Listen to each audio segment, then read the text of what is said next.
Okay, Chair, we're off and running. All right, good morning, everyone. This is Wednesday, September 29th. This is the regularly scheduled meeting of the Lincoln County Board of Commissioners, and it is 10:02 a.m. And we are being recorded and we are live on YouTube, and this meeting is being held virtually. First item on the agenda would be to call the meeting to order, which I have now done. Next item is to establish a quorum. We have all three commissioners present, which does represent a quorum. Before we go on to the adoption of the consent calendar, I, with the consensus of my fellow commissioners, would like to change the order of our discussion and information items under section 8. And we will first hear a presentation by Jeff Mathia about the ambulance service.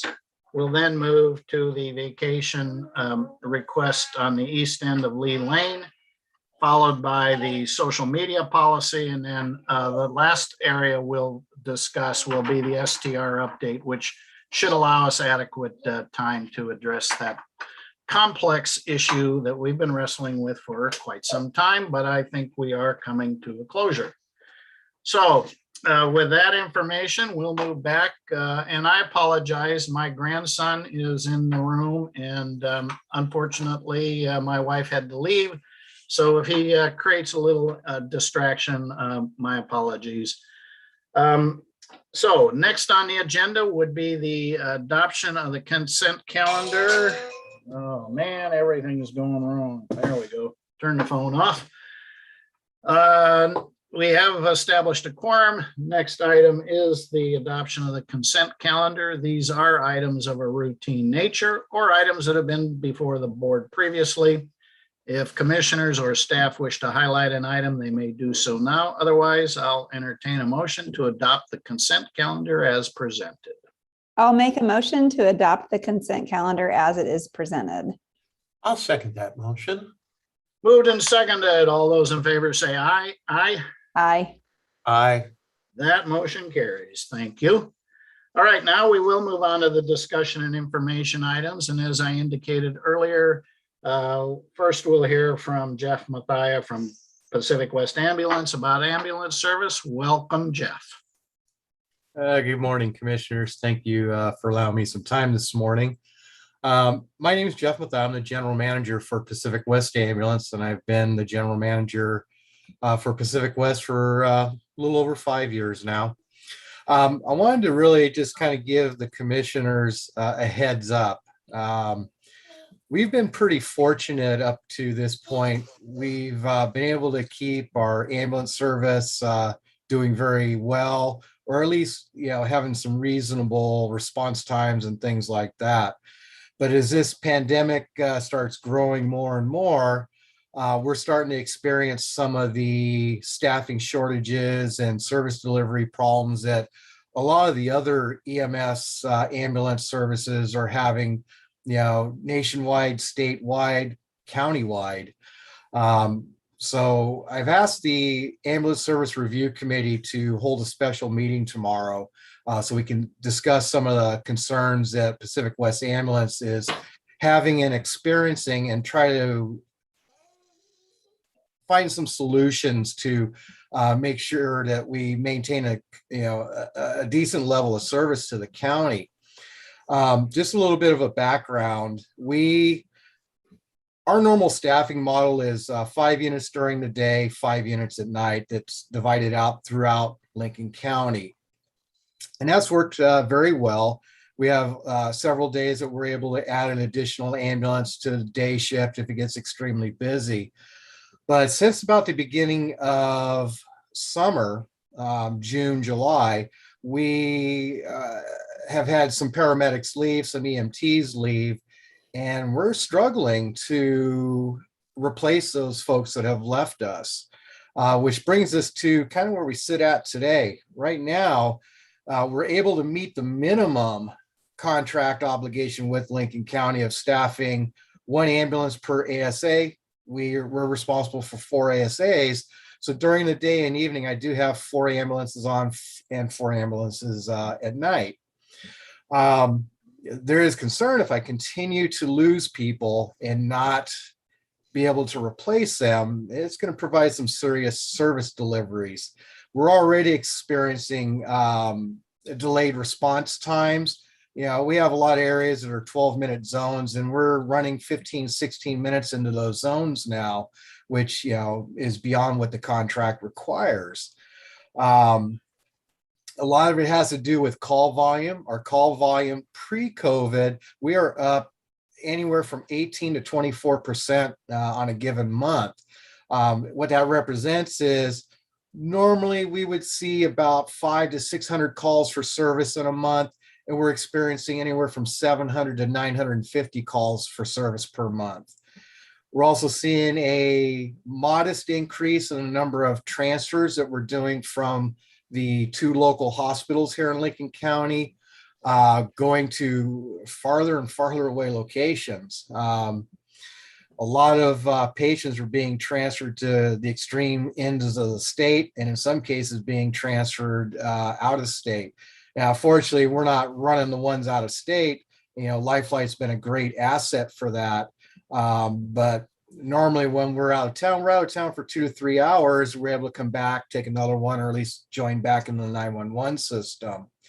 Now we're having to go sometimes into Washington, down to Eugene more frequently, Riverbend.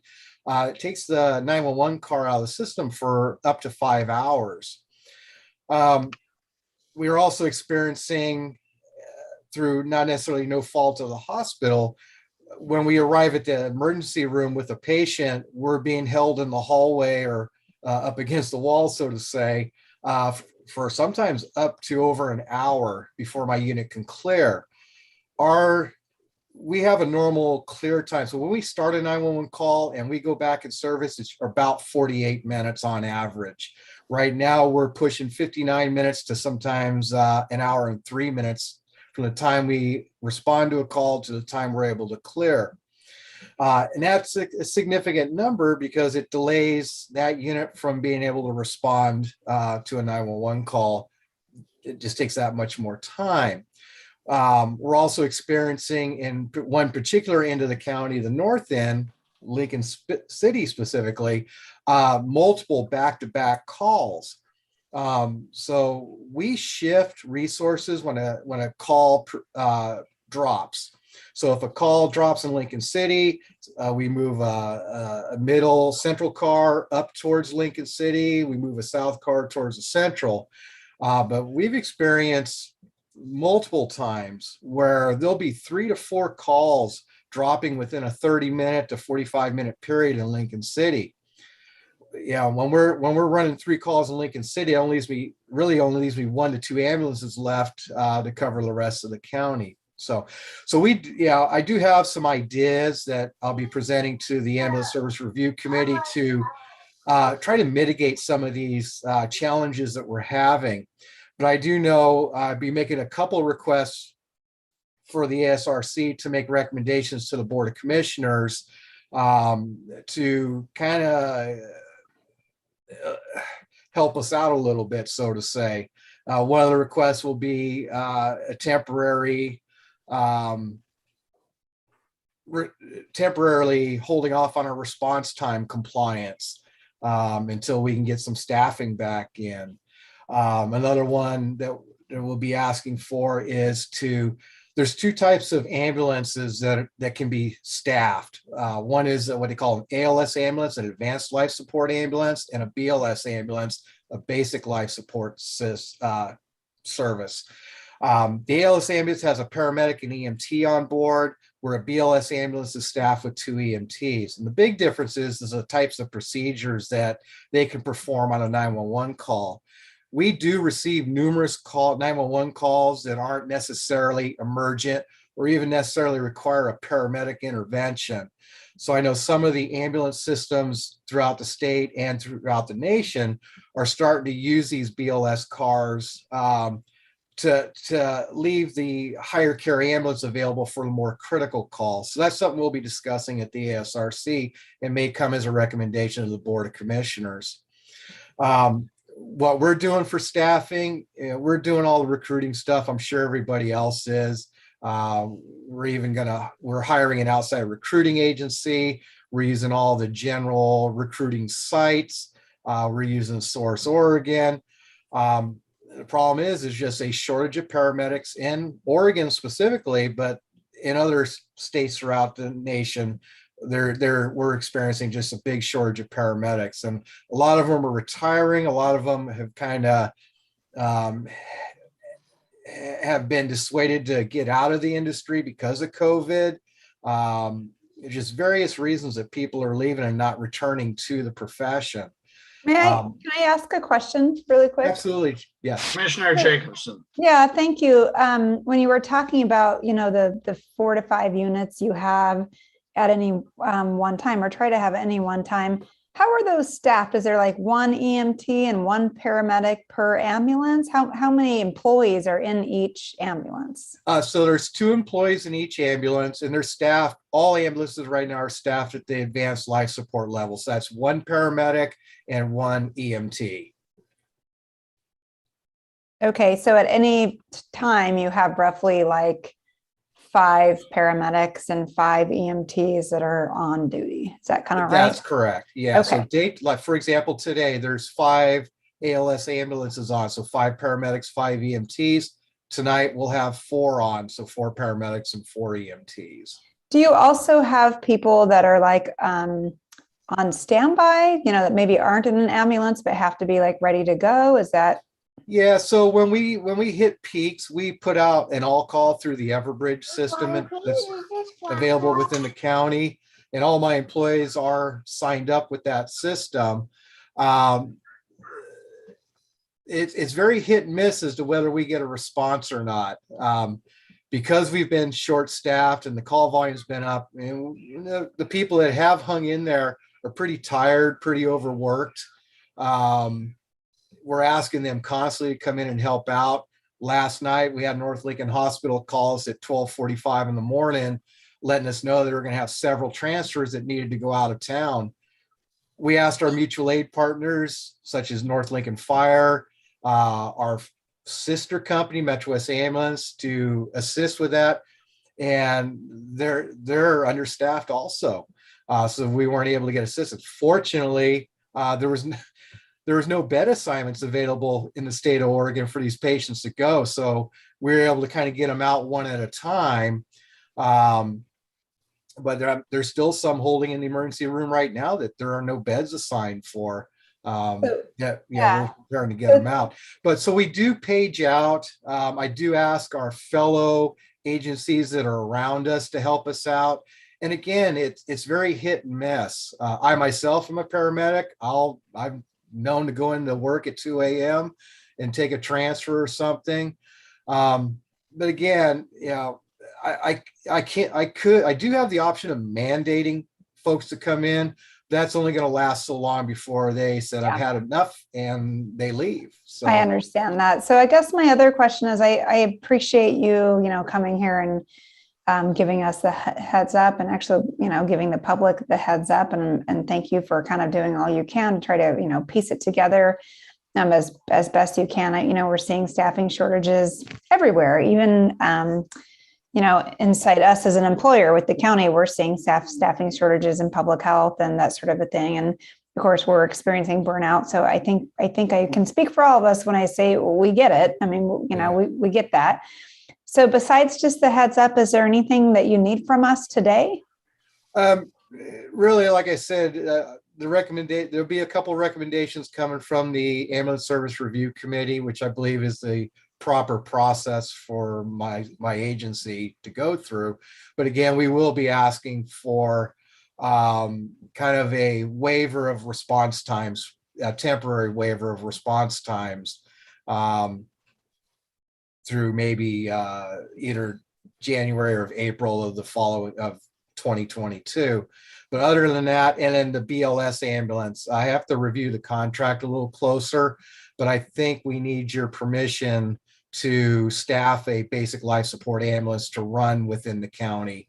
Again, I need to review that a little closer, but that will be a discussion item tomorrow. So sorry about kind of the long-winded answer there. The short answer is there will be a couple things we'll be asking for, but not necessarily today. Any other questions or comments, Commissioner Hall, Commissioner Jacobson? I don't have any questions. I appreciate the informative presentation, and it just seems like staffing shortages are hitting just about everyone, and it's forcing everybody to adapt to one degree or another. So thanks again. Yeah, as has already been said, unfortunately, I think most employers are facing some of the challenges that you've mentioned, and certainly look forward, or I know you'll be working with County Council Yule and the Ambulance Service Committee, and we'll wait until we hear their recommendations, and appreciate the efforts of everyone in these challenging, unprecedented times. It's hard on all of us. So anything else?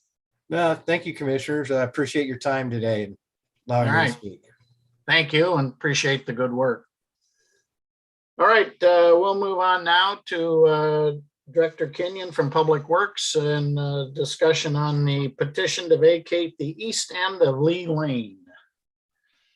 Hi, Mr. Oh, Chair. County Council or Assistant County Council Herbage. Yes, thank you. This is Assistant County Council Jerry Herbage. And the agenda says presented by Roy Kenyon, Public Works Director. Roy is on a scheduled vacation. So vacation related, the other kind of vacation and not this kind of vacation. And at any rate, let me give a little bit of background. This came before the board as an information item last week. That would have been September 22nd. And you received a report from Director Kenyon, and it recommended, or he was recommending to approve the vacation on the east end of Lee Lane. The map is there showing it. Chair Hunt asked some good questions, because if you look at the map, it looks like there may be just barely some other properties that are abutters. I had a conversation with Roy Kenyon following the meeting. We went over the maps, and my position generally is to be conservative on legal procedural issues. That seems to be a good benefit in the long run. And Mr. Kenyon agreed and decided it would be best to do a hearing and to skip or forego the more informal process. So what I will tell the board is that this is what I recommend that we do, is that we do have a hearing, and the hearing would be pursuant to the statutes. That would be ORS 368, 346 is with a hearing, that we forego 368, 551, which is a vacation without a hearing. That we, this will come before the board probably no earlier than early November. We'll go through the ordinary channels and do that. Make sure that we get all the notices out. Vacations are very formal procedures and require notice via 3 different methods. I'll make sure that that is all done. To summarize, if it's okay with the board, there's nothing that we need to do today. We'll bring this back to you as a more formal proceeding following the notices required by law. Sounds good to me. Questions or comments from commissioners? No questions. I'm in support of the procedure and timeline recommended by Council Herbage. I agree as well. All right, So we'll do a more formal process, and I certainly agree. I think we want to err on the side of being careful and in compliance legally. So we'll look for this to come back as an agenda item probably in early November. So Thank you, commissioners. thank you, County Council Urbridge. All right, we will move on to the third item on our agenda, which is the Lincoln County social media policy, and County Council Ewell. Good morning, commissioners, and I'm going to do this presentation in tandem with PIO Miller. So Mr. Miller and I had been looking at various social media policies and came up with the current one that's before you. So we have nothing formal. Some other departments like the sheriff's office have their own policy. So you know that the health department and sheriff's office use Facebook. I'm not sure what other platforms they use, but I know they use Facebook. And it's a third-party social media platform. Facebook has their own rules for how they monitor their website. So just a word of caution. So yes, we use these platforms and they're not public, that social media companies are private companies. But once we open up this forum, it becomes a public forum. And so when we allow this to come on our website as a government, free speech comes into play. And so we have to be very careful in censoring what, communication is on there. Obviously, users have to agree to Facebook's policy, and there's been a lot of controversy over this the last several months, mostly around vaccine misinformation. And if you've been following it, the White House is actually really involved with Facebook because they're trying to get Facebook to do more censorship, essentially, because it's hard once you start doing that as a government, it could be considered a violation of the First Amendment. So that's just a word of caution as you look at this policy. It's pretty basic. It's basically going through kind of things that we would not allow on our website, which like obscenity, pornography, those do not run afoul of the Facebook rules and what would be allowed. Most of these things are going to get flagged by Facebook if they're not appropriate, but some things there's been question on, for example, vaccine misinformation and what we can do as a government. What I've encouraged staff to do is to flag it. You can also contact the social media platform, have them get involved, but we have to be really careful on starting to censor people's viewpoints and different viewpoints. And then I'm going to let Casey add anything that he wants to highlight with the policy. Yeah, I would say, thank you, Kristen. It standardizes how we respond as an organization. So everybody, knows the rules and the professionalism we desire on our staff for representing the county. I think it's a very simple yet thorough policy. And pinging back to what Kristen said in regard to that censorship piece, the policy also identifies that we capture and archive all of our social media activity. And so we needed to procure a software that essentially archives and extracts all of our activity on all of our social media accounts constantly. So if we are ever in a situation where a constituent feels maybe their comments were removed, if that was to happen, we can go back and access that through our archive tools and produce that for purposes of discovery, or also review that as, as staff to make sure that other staff were following policies and procedures. And that's really a big piece. That's a cost for us too, to capture our activity on social media. And what the policy does is make sure that anyone who wants to create an account understands that it needs to be captured through the archiving tool. And we've seen an uptick in departments wanting to leverage social media, and I think that's fair. We know how many people are using social media, but we just want to be sure everybody's practicing best practices and professionalism, and then also capturing their activity. So I think the policy really bumps us up at a level of professionalism and makes sure we have consistency across the organization.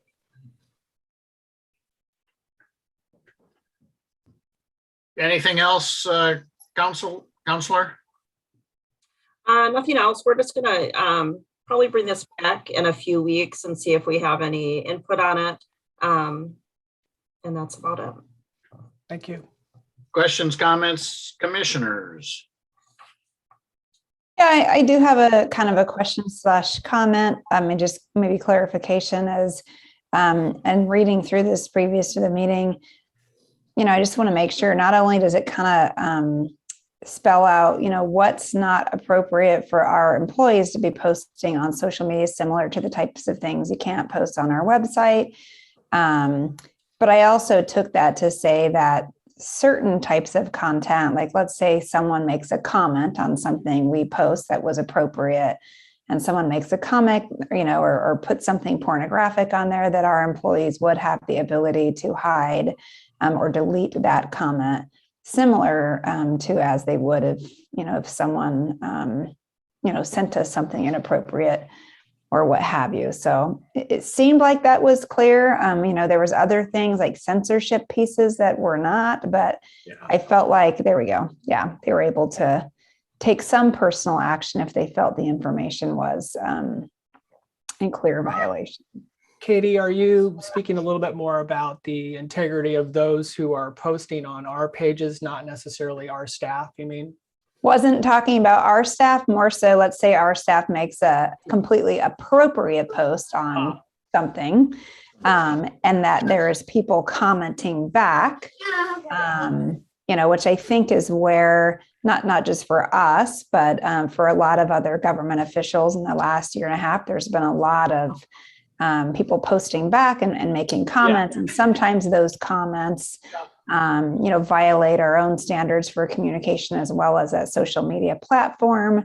And it sounds like that's pretty, clear as well. So I just want to make sure that while I understand Councilor Reed's point about, censorship, I feel like there is some things that when they show up on our page, do need to be removed right away. Without, waiting for Facebook to do something. And I feel like that was clear, but I just want to kind of make sure it is that our staff understand that, like I said, if something really inappropriate showed up on a comment, that they know they can hide those or something like that. Because I know we have had some things show up on our social media pages in the last year and a half. I think we had an actual threat made against one of our employees and things like that. Well, I think over the last year, if you've been following the national news, we've learned a lot about social media and government officials and what they can and cannot do in their official capacity. So as long as it's clearly, you don't have a First Amendment right for hate speech, right? So there's certain things that aren't protected by the First Amendment. So this policy applies to our employees, but for users who are posting material, the social media platform, has their own rules that apply. But yes, if somebody posts something inciting violence, if Facebook doesn't catch it, we're able to catch things like that. But we have had some questions come up about people who have a difference of opinion on certain things, especially surrounding healthcare and vaccines. And you have to be really careful and not censoring, different viewpoints. We have ways we can flag information that, this information is misleading or is proven to be false. But we have to be really careful as a government in deleting or, viewpoint discrimination of certain speech that we just don't like. Yeah, I understand that piece. This was more if someone, like I said, posts something pornographic or hate speech or uses profanity, that our employees know that in those cases they're able to, hide or delete that comment if it, clearly meets one of those things. Yeah. And, I would like to highlight a point here so the public understands we don't have any control over what Facebook may remove. That might not necessarily be anything the county has done, and it makes it kind of confusing sometimes, but also the public should recognize their activity is getting archived as well. So, the accountability really does go both ways. And for, individuals that want to, express their feelings and viewpoints, as well, to take really thoughtful time to make it productive, because that's getting archived too. So yeah, it's an interesting universe we live in these days. Other questions or comments? I appreciate the work in staff in bringing this forward, and I like the direction I'm hearing. Great. So I have a question. Who determines if it's inaccurate or false information, for example, or other, who determines when you cross the line?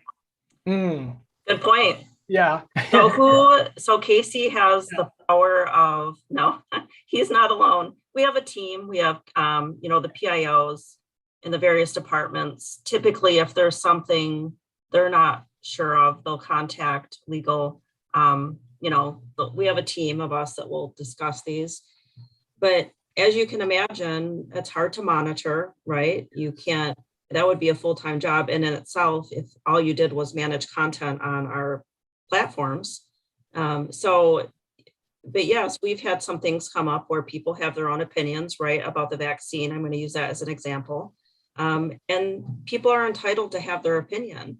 But statements may be made that the vaccine will kill you. Those kind of things, those are protected, but we can flag certain statements and give information, that this is the information about the vaccine, which is, it's approved, it's proven safe. So that's how you counteract those. But my advice is not to delete certain things unless, obvious things like pornography. But you have to be very careful in deleting a viewpoint that you just don't like. Yeah.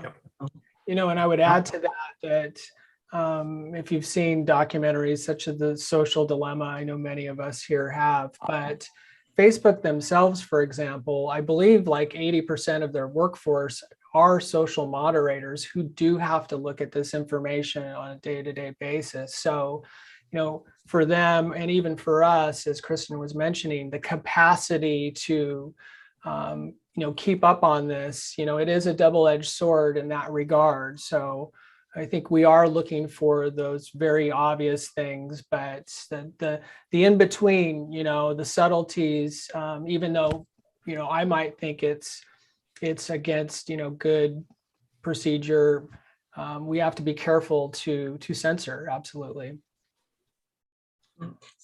So just know there is a push on a national level. I know from the White House that they are trying to attempt to work with platforms like Facebook to get more, because they are a private company, they have a lot more ability to censor their users, just because of all the misinformation that's been spread about the vaccine safety. And so there's been a big push for Facebook to get more active in censoring people that use their platforms.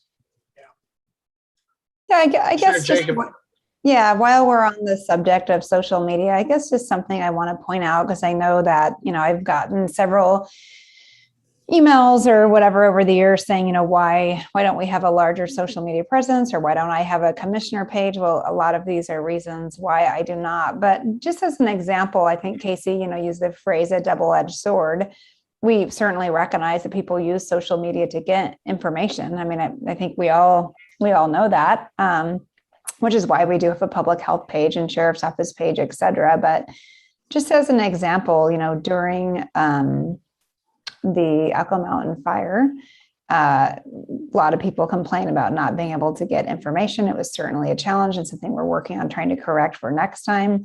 That being said, there was a lot of things moving around social media, even some specialty, pages created, some of which were helpful. But, there was people saying McDonald's had burned, or Safeway had burned, and then we have misinformation going around, and frankly, and we've talked about this before on these meetings, but then spent a whole lot of our communication energy trying to dispel rumors instead of spending that energy on trying to start off with the correct information. So I guess I'm just making the point that while I know there's probably people listening, thinking we should do more social media, I think Casey's right that there is a double-edged sword to some of this. And I know during the Echo Mountain fires, a lot of people turned to that as the only place or source they felt they could get information right away. But a lot of that information was not correct. So it can be a challenging thing to kind of balance. Indeed. All right. Well, that comment reminds me of the emergency management training I had. There's information, and then there is, data, and information needs to be verified before you act. So, good point. I'm not one that's going to monitor social media. I have no social media. And if people want to contact me, my email is available through the county, and phone numbers through the county. So that is how I interact, plus being available in the public. So, but I think this is a good policy. Do we need to do more at this time? No, this is just discussion. We'll bring it back to you, not next week, but the week following, because I would like still to get some input from some other departments. Sure. Okay. Maybe review it with M-Team. Sure. Yeah. Okay. Anything else, commissioners? All right. We'll move on. Yes, it is time for an STR update, and with a little bit of luck, this may be down to about three more opportunities, or 3 more times it's on our agenda, and we'll take action. I believe Assistant County Counsel Wayne Belmont is with us. Good morning, commissioners. Nice to be here. I haven't been here, I think, on either this platform, the Zoom platform, or for a Wednesday morning meeting since I retired, and coming back and working a few hours on certain projects. And this, of course, is one of the projects I'm working on. And with your new title? With my new title, Assistant County Counsel, yes.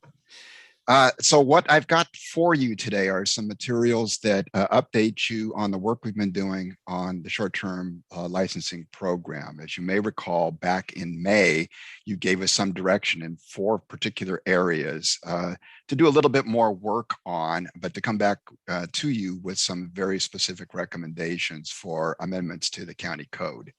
And that's what we've done. So in addition to this memorandum, which summarizes the proposed changes, I've got the actual draft language of the changes to Chapter 4 of the Lincoln County Code.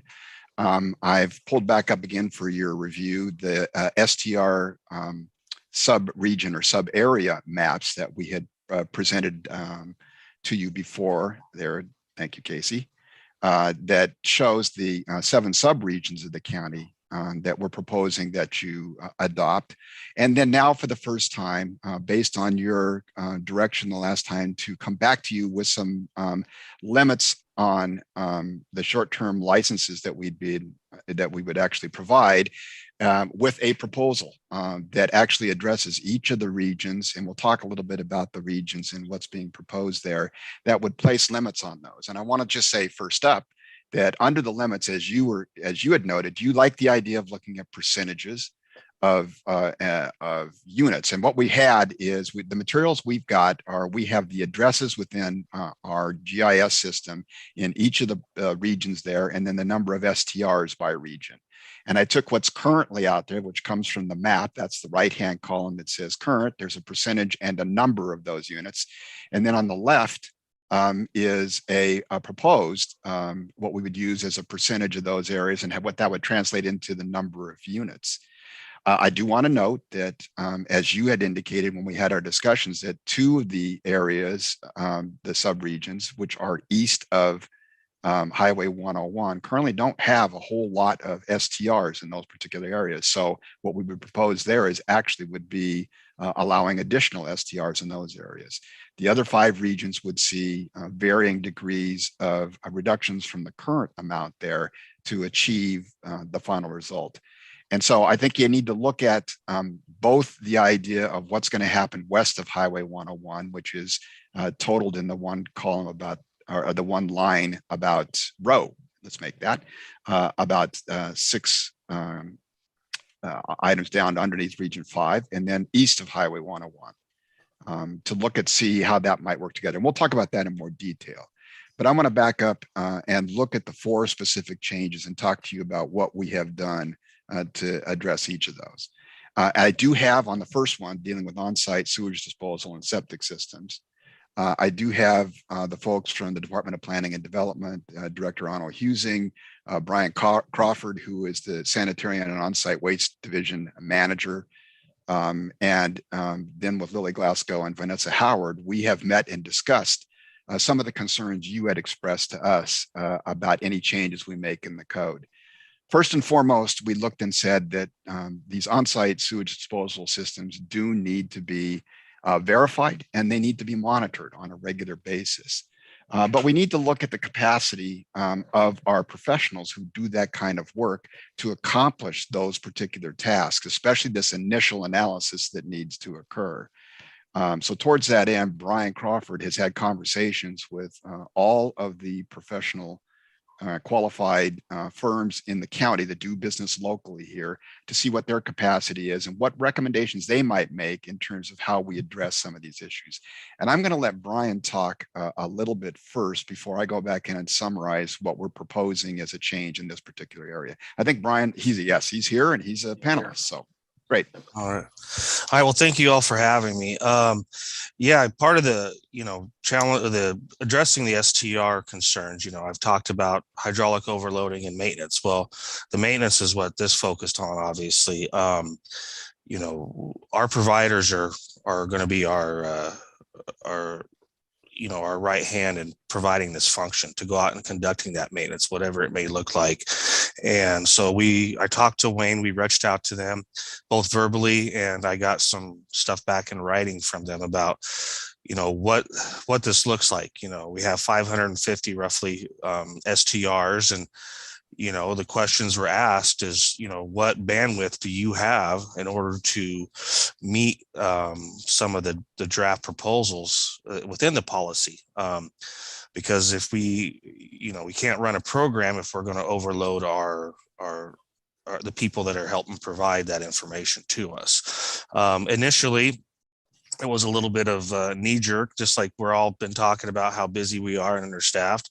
That's to be expected. But we had some really good dialogue. And I think, what it kind of comes down to is that, some of the dates, if we're able to be flexible and some of the dates to get this stuff done, that would allow these private providers time to come in, and whether it's hire people, equipment, whatever the case may be, to perform the task that we're asking. So, one of the things may be to change the initial ESER date, maybe extend that, maybe look at honoring some STRs that were done within, say, the last few years. ESERs that were done within the last few years. And a lot of it too was, they want to be part of whatever, say, contract that we draw up for these complex and these standard systems, that obviously they have a say in it as well, being the ones that are providing the service. And so all in all, it was a good conversation. I think they all see the necessity for it. And I see them as willing players, as long as we can come out to a time frame of implementation that makes sense and is doable for everyone. One of the big things that was questioned was, complex versus standard systems. Complex are, there was discussion that, every year they agreed that would probably be good to look at, but maybe some of your standard anaerobic septic tanks, maybe not so much. Maybe we could extend that period out and change some of the requirements within that maintenance. So, I guess long story short, I feel that it was a great conversation. I feel that, pending we give them the time frame they need, the resources that they're going to need, they're all willing to come to the table and have that discussion and try to make this a success.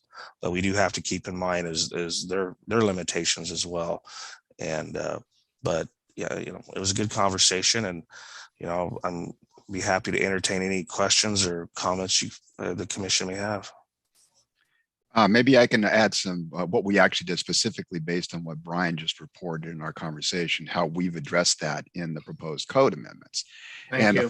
The first thing that we did is to extend the time frame for that initial ESER to be completed. And we proposed it at this point to be out to December 31st of 2023. So over 2 years from, well, it's more than 2 years now. In order to do that initial ESER. And frankly, I think what we'd want to do is be a little bit flexible. We'll see how we accomplish that and where that goes forward. We would also allow us to set up a phasing plan. We could actually work with the licensing authority through the on-site sewage disposal management system division over at Department of Planning and Development to work on a phasing schedule, so we could get to people and say, look, here's the time frame in which we'd like to have your ESER completed to come back in, so that we can spread that out over a period of time.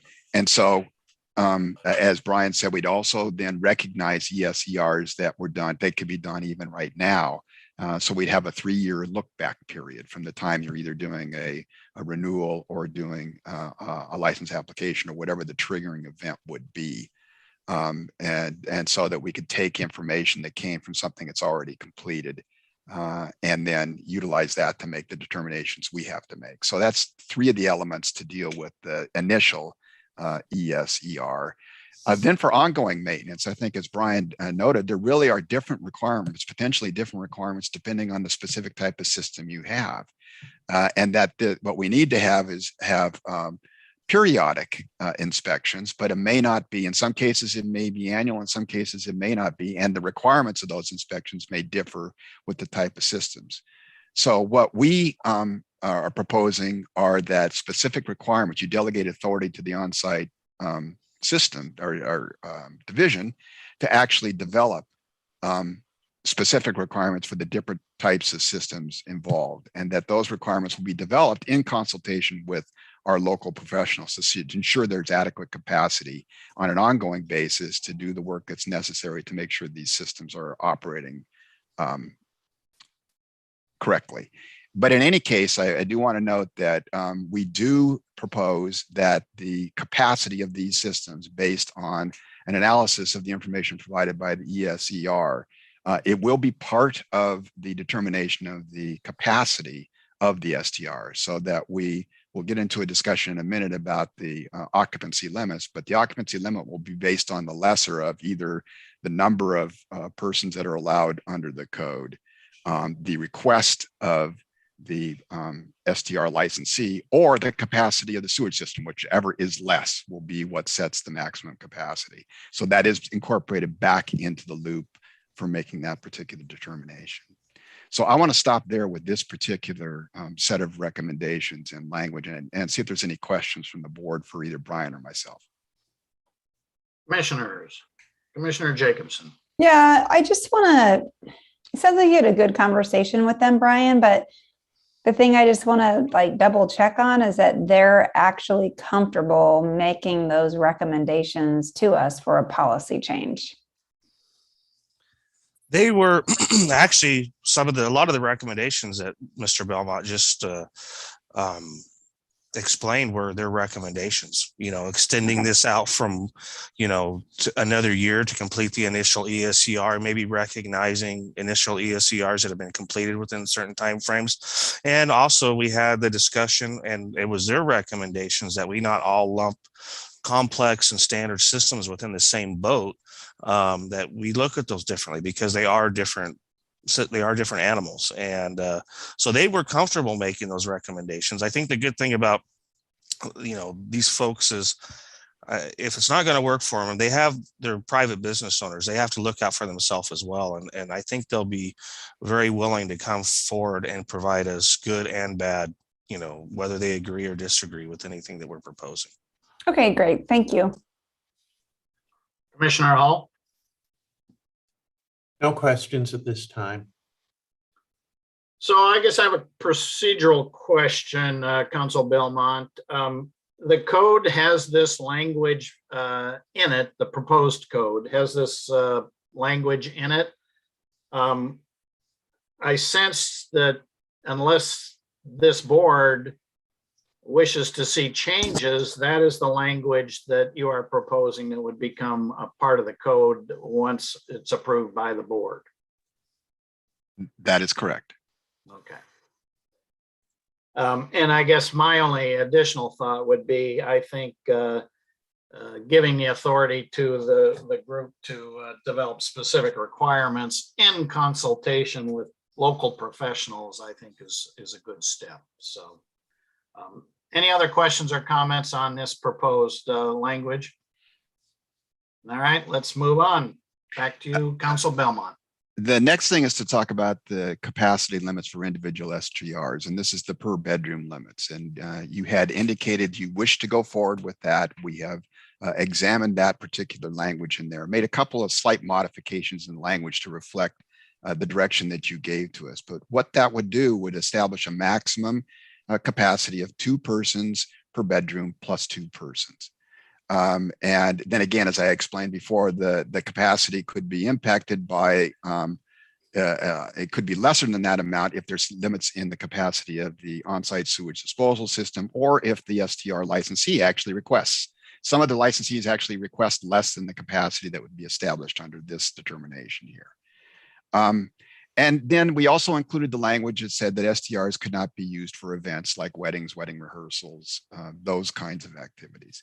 And in our view, as we had discussed previously, we think this change, this single change will probably have more impact on the STR, the impact that STRs have on neighborhoods than any other change you make, because obviously a reduction in the number of persons is going to reduce the issues with parking, noise, garbage. Less people is less of an impact. So that just implements that particular change in specific code language. So any questions on that? I do Chair? have oh, go ahead, Commissioner Hall. Okay, yeah. Mr. Belmont, again, I'm thinking back to earlier discussion on this, but didn't we find, or you find in your research when you were looking at our current limits, that as far as things go, that ours are among the most generous, if not the most generous out there? And if we do adopt this reduction in maximum occupancy, it's really bringing us more in line with what a lot of other jurisdictions allow? That is correct. Thank you. Commissioner Jacobson. Yeah, I have a couple of concerns about this. I am supportive of limiting the maximum occupancy, but I know we've had previous conversations about the maximum overnight capacity versus just a straight number on how many people you can have at the house at any time. And the way this reads, I read this as an overnight capacity, and no events, but one is like, what's an event? So if you have an extra 2 people over the house, or 4 people, or 6, over just having dinner together, I feel like it creates a gray area kind of for enforcement. And I was a little bit more of a fan of just saying the maximum number of people you can have at a house total at any time is 2 persons per bedroom plus 2 more people, period. I know that our law enforcement partners had given us some feedback previously that really helps them when they're called and said, oh, there's a bunch of people at the house. Everyone just says, oh, I'm not spending the night. I'm just here for an hour or something. But having that, like, this is the number of people totally allowed in the house at any time, then it's easy for them to just say 2, 4, 6, 8, 10, 12, you're over by 4 people or whatever. So I just have some concerns that, again, part of where we've had issues has been kind of like vagueness. And unfortunately, people take advantage of that vagueness. And I feel like this leaves it open to be difficult to enforce with And the that would, events and also the number of people. that would be an easy change to make. Is you could still have the event language in there, but make that and say that's a maximum capacity at any time. I went back and listened to what we had said before, and there was some questions about whether or not you wanted to have any, limitation, a different time, different, for instance, at nighttime than from the day, or a static number or not a static number. But if that's the direction you want to do, that's an easy change to make. And maybe you want to have some input from the sheriff on that particular issue. I know that he's on at the meeting too, and he can give you some additional input, but that would be an easy change to make if that's the direction you want to go. Sorry, I had to unmute myself. Before we go to the sheriff, I also have some concerns in this area. I frankly voted against grandfathering the larger properties. Continue to believe that, as this memo points out, this is one of the single most effective things we can do to lessen some of the other issues. So I would like to see some specific maximum number, and I think it should apply to all properties. I also think that it should be a 24-hour limitation, so that, you say, gee, I've got 12 people over here. Well, we're just having a couple of beers. That's not an event. I would like to see this tightened up. And I guess, Commissioner Hall, if you have any comments on that, otherwise I'll let Sheriff Landers comment. Yeah, I want to hear what the sheriff has to say, but I like the idea of getting more specificity into the language. I remember when we initially adopted this regulatory program 5 years ago, that was really the question, is if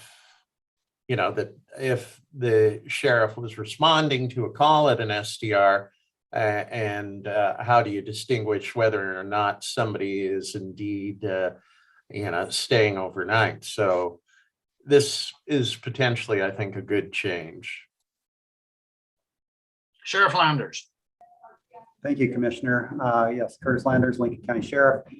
I really agree with all your comments on this. I think the more specific, less vague language we can put in there makes it enforcement a lot cleaner, more black and white as far as we get there. And again, we don't have people trying to circumvent the system by saying they're just spending the night or they're leaving soon, whatever can be there. If we go there and again, count the people and it's in violation, then it's a clear violation.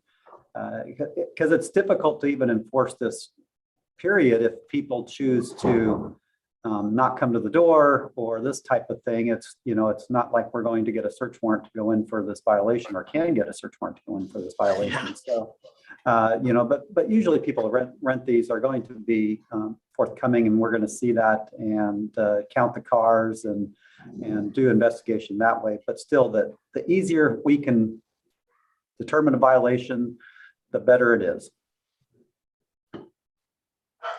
So, commissioners, based on that, I think the language is actually pretty clear, but I'll make it even more clear that we have set it as a static number. This is the capacity that's allowed at any time.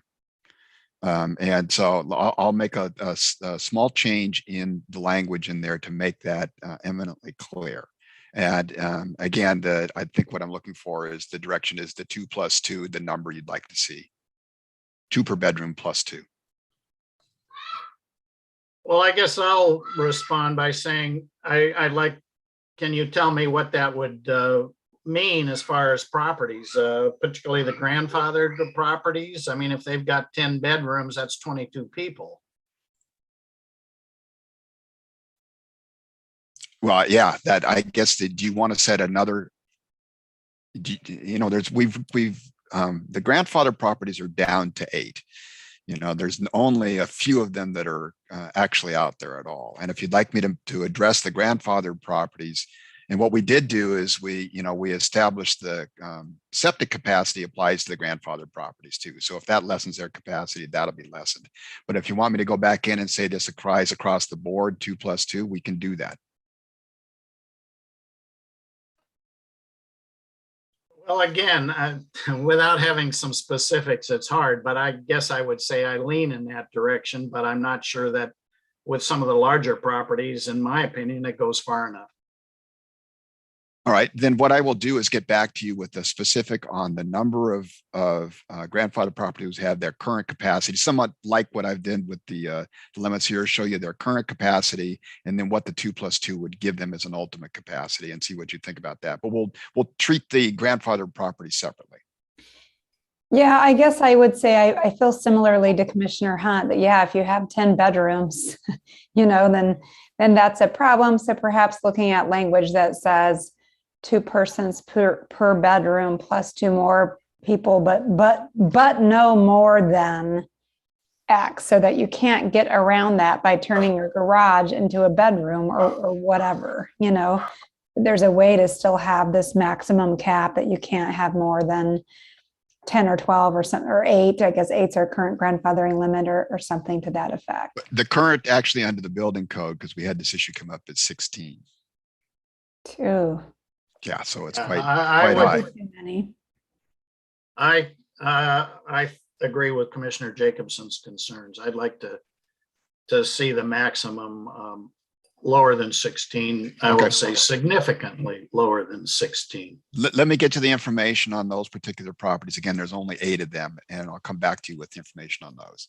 What about other properties? Are there other properties that could exceed the, well, I guess what? No, would- most of them would. I think the maximum you'd see is up to 4 or 5 bedrooms. That would be it. So you'd have 10 or 12.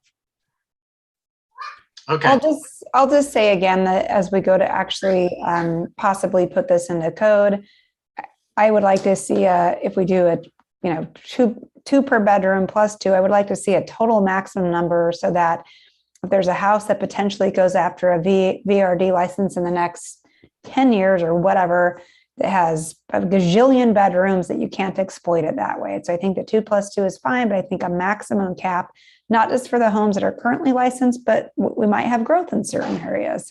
Okay. So I would like that maximum number. Okay. I agree. I Commissioner agree. Hall. I agree. All right. Whoops, I'm sorry, I'm muting. I have my grandson and the dog are entertaining each other and it gets a little noisy. The third item. Yes, thank you. Is the compliance enforcement. And as we had proposed before, what we would do is not change any of the existing methods that we have for ensuring compliance, which are all the options available in the county code under Chapter 10, but add to that. And basically add a mechanism that makes it simpler for the licensing authority, the sheriff's office, to actually deal with violations and to get them processed with appropriate due process concerns and determinations made, simpler than running it through the courts. And so what we would do in this particular case is develop an administrative hearing procedure. You delegate that authority to county counsel's office to do that. And we have had, we've got experience with doing administrative hearings and that particular procedure. You can set it up on a basis that is very effective and very efficient and actually very timely. That's the biggest concern with these things. And so this will be an alternative to the options in Lincoln County Code Chapter 10. And in our discussions with the sheriff's office, we think this will give us some of the tools we need to deal with people who may be, especially those who may be habitual violators. Questions, comments? Commissioner Hall. Yeah, and Mr. Belmont, you mentioned it being the hearings officer process being easier than taking a violation through the courts. And wouldn't another advantage or a parallel advantage be that it's also likely to be much faster, because a lot of things are going to be civil. You know, there may be criminal violations, but I imagine the majority of violations will be civil violations, and it can take many, many months for something to come to the top of the court docket. And this gives us the opportunity to address these in a more timely fashion as well, correct? That is correct. Thank you. Yeah, I guess one concern I really like the overall process that's proposed here. I think this has been a piece that's kind of been missing. So I like the process. My concern is just sort of dumping this on county council. I mean, this could potentially be a pretty large workload. I think especially in the beginning, as we have this new process, and there's maybe been, like you said, some problematic properties that are probably going to get violations right off the bat. So I'm a little concerned about just dumping this on our already kind of strained legal staff, especially when we're one attorney down due to a retirement. I wonder who that was. So I guess my question is, in the way that you have this written, or the proposed language to write this, would at some point it be possible to say, do like contractual services with a local attorney or something like that for them to be the hearings officer? Can we write the code in a way so that we can buy ourselves some help, maybe through, STR fees or something like that, so that we can hire help if we needed it?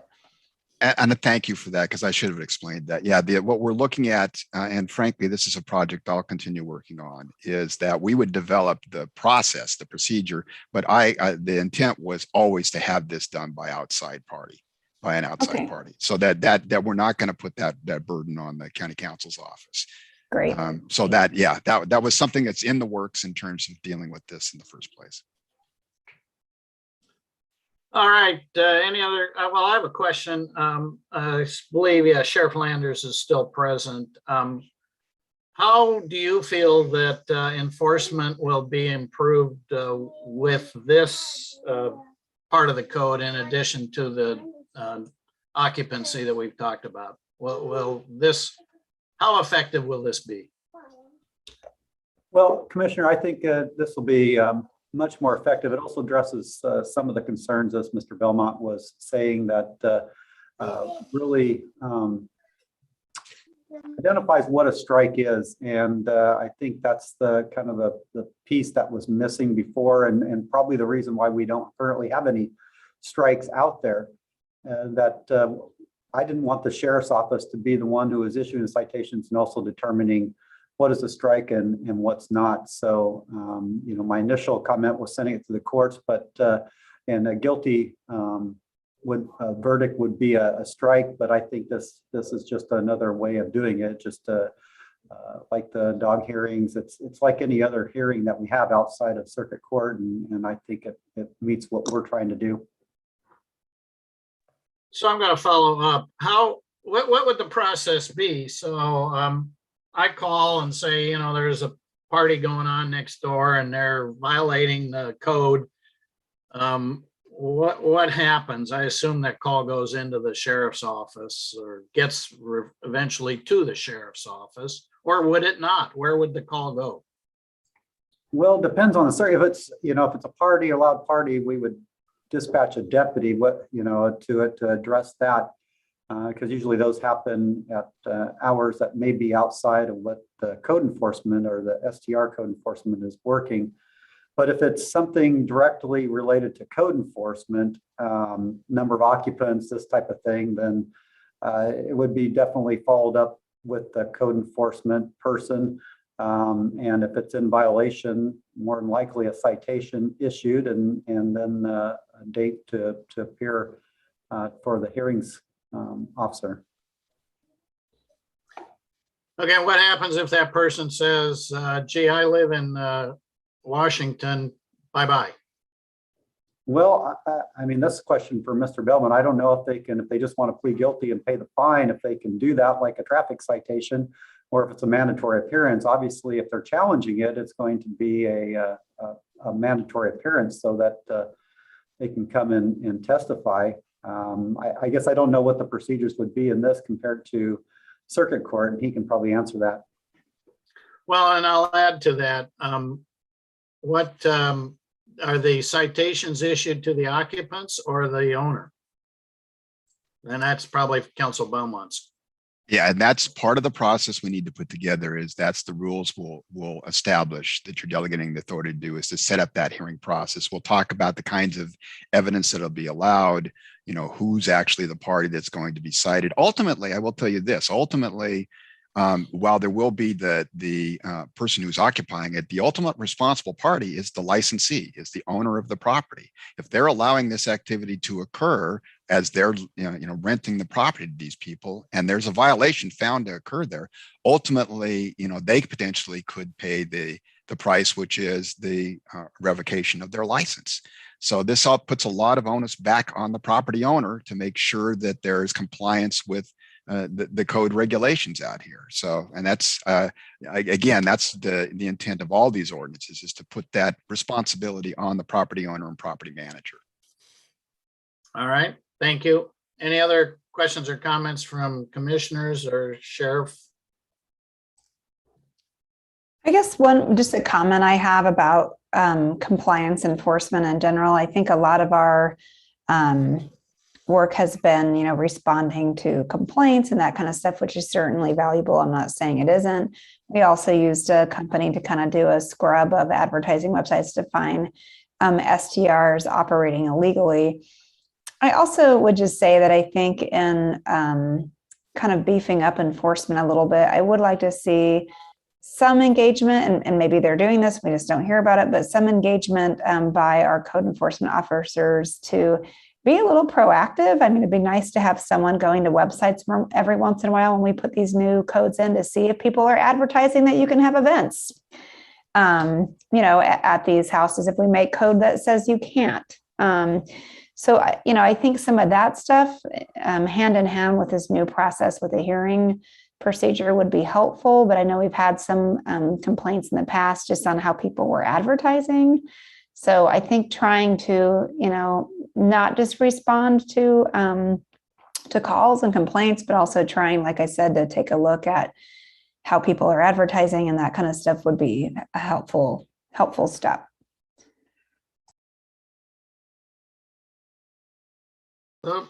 Council Belmont, thoughts, comments, or move on? No, I think the comments are well taken, and that is part of the process actually in terms of determining whether there's violations, is to look at how people are advertising and utilizing, their rental arrangements to see if they're in compliance with the code. No, so I agree. The last area is, and probably the one that I think may engender the most discussion, is the idea of a limits on the number of STRs in the county. And trying to take into account the concerns that you had expressed, which are in part twofold. You wanted to look at some of the percentages of STRs currently where they're located, the concept of doing some sub areas and then setting some limits based on those was something you wanted us to look at. Also, that when licenses do become available, how do we actually allocate those licenses? And one of the suggestions that all three of you had supported was the idea of using a lottery system rather than a kind of a wait list that says first come, first served on the wait list. Is you'd establish a qualified wait list, but you'd actually then select the next licensee through a lottery system. And both of those things are being addressed in the code language. But I want to, Casey, can you bring up the STR limits spreadsheet?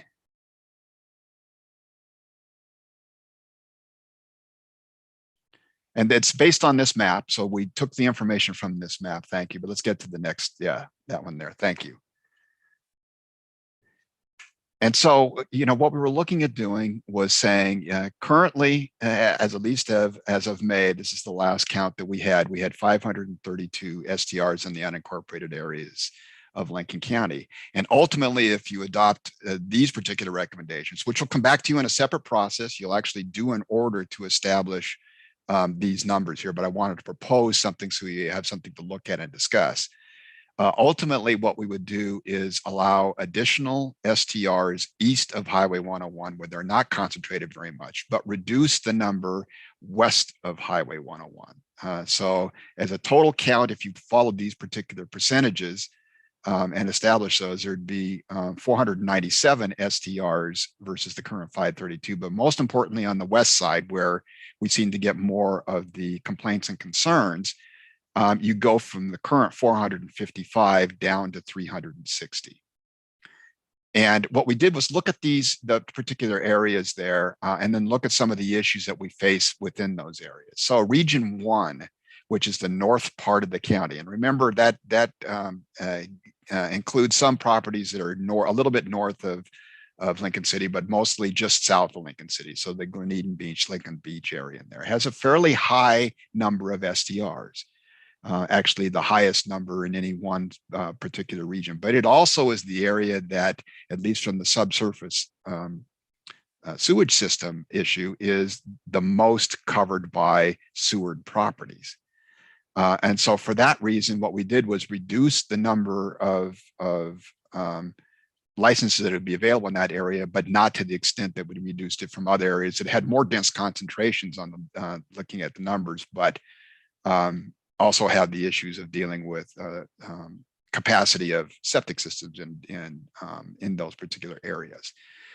So overall, as you can see from the current status in there, it ranges from a low on the west side of about 5.6% of the addresses in those areas up to 23.3% in the highest concentrated area, which is actually South County. It's down just north of Yachats. It's the highest concentration of units in there. And so we tried to bring those closer together in terms of what percentages would be allowed there, but also had more of an impact on the highest concentration area by reducing the number of licenses in those areas to try and spread these out a little bit more. And so, the information is there in terms of coming up with an overall, reducing the overall percentage from 12.1% to 8.5%, but increasing on the west side, almost doubling on the west side the number of units that are available. So this is what this would look like. This particular system would look like if you did this. And then periodically that would be reviewed. You would look at that and say, is this working out? Has this alleviated some of the concerns we have? Does this effectively distribute STRs throughout the county? In terms of dealing this with the licensing mechanism is the best way to deal with something like this. So I want to just throw that out there for your discussion and questions at this point, and then we can go from there. Mr. Chair, Commissioner Hall. question for Mr. Belmont, where we're talking about, excuse me, talking about an overall reduction in licenses that is to be accomplished through attrition, correct? Absolutely. No one would be losing their license currently. Part and parcel with this, I should add that, and thanks, Commissioner Hall, for that.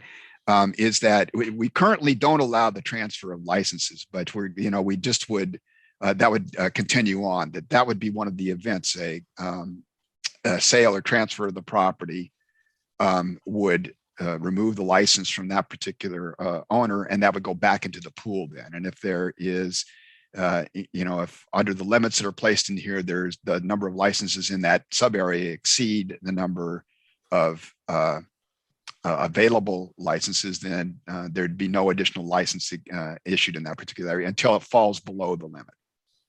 And a follow-up, please. So being that this will be by voluntary attrition, we really can't provide any time estimate or projections of how long it will take to reach these reduced caps, correct? That is correct. Thank you. Commissioner Jacobson. Yeah, Casey or whoever's in charge, can you scroll back to the numbers? Thank you. Yeah, thank you. Yeah, there we go. So I guess my, just something I'm kind of trying to sort out in my head here. So we have a proposal that would overall reduce the number of STRs through kind of these area caps. We have certain areas, east of 101 that could potentially have a few more STRs and trying to keep certain percentages there. And I guess the thing I'm trying to sort out in my head, so you would have certain areas that could have a little bit of growth. You have certain areas that you're trying to get down through attrition and or violations, right? Another way you could lose your license is by violations. And so I guess what I'm a little concerned about is just if all of this happens at the same time, we're obviously not going to have a bunch of attrition right away. I mean, that happens over time, but yet we have potential growth for STRs in certain areas open. So we could actually see more STRs in the beginning before attrition kind of meets up. And so I guess I just want to hear your thoughts about that.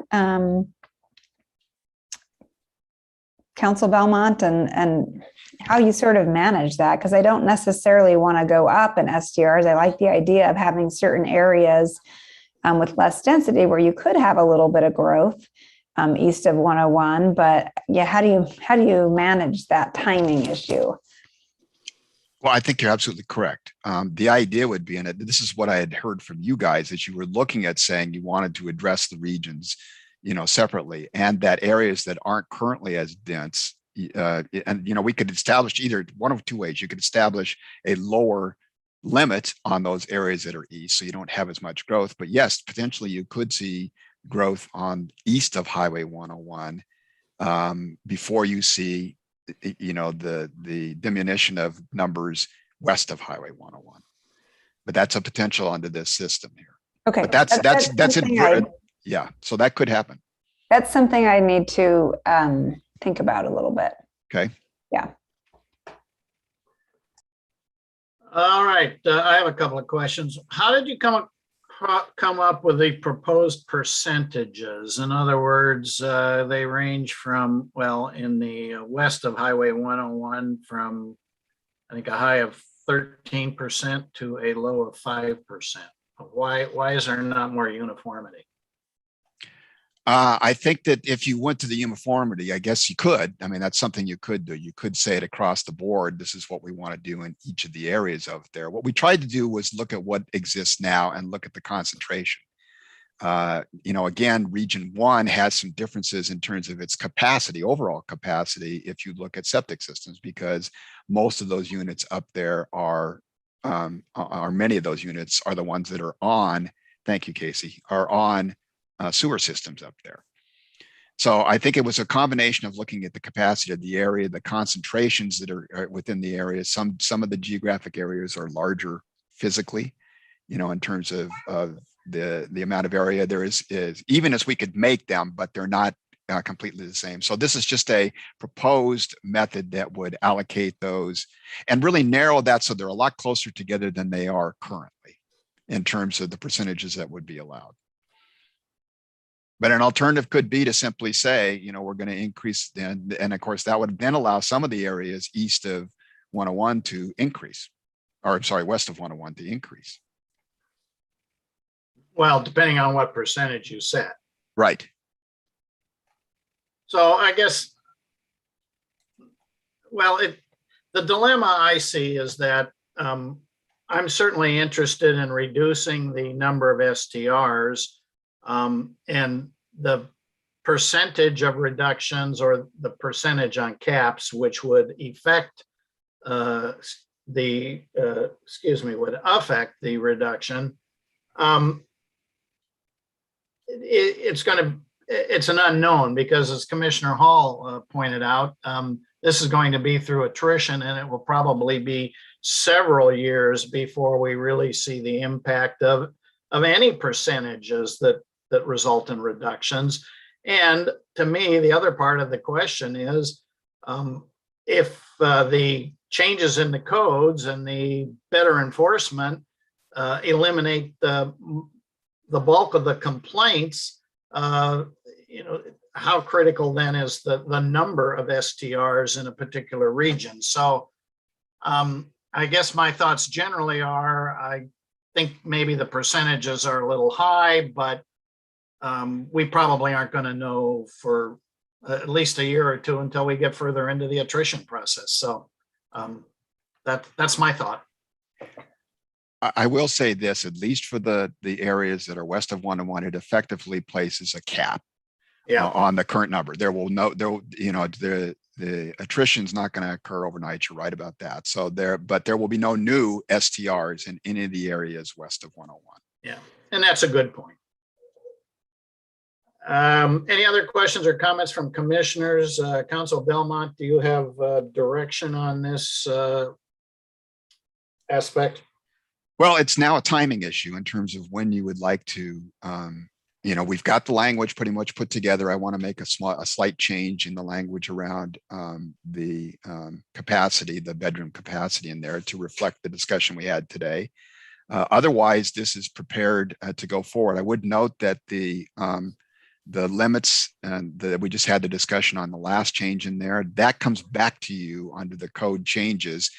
Specifically with a board order, it gives you the opportunity to review that periodically and to change that as circumstances dictate without having to change the code in terms of looking at the number of licenses. You can increase or decrease that number based on the authority that be granted under the code, periodically reviewing the efficacy of all the changes we've made here. So you do reserve that, and that would be a separate action.